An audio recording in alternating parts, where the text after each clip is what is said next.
দীর্ঘ 22 বছর পর আজ ময়মনসিংহে যাচ্ছে বিএনপি চেয়ারপারসন তারেক রহমান।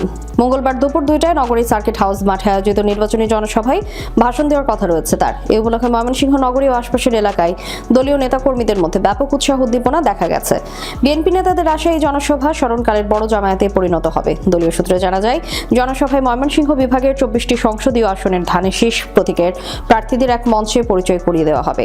একই সঙ্গে প্রার্থীদের পক্ষে ভোট চেয়ে দিক নির্দেশনামূলক বক্তব্য দেবেন বিএনপি চেয়ারপারসন।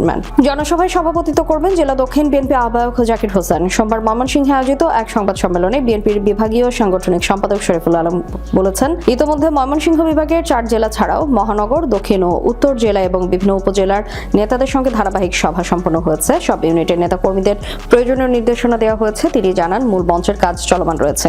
সম্ভাব্য বিপুল জনসমাগমের কথা বিবেচনায় নিয়ে সমাবেশ স্থলের বিভিন্ন স্থানে LED স্ক্রিন বসানো হবে। নারী অংশগ্রহণকারীদের জন্য আলাদা ব্যবস্থাও রাখা হচ্ছে।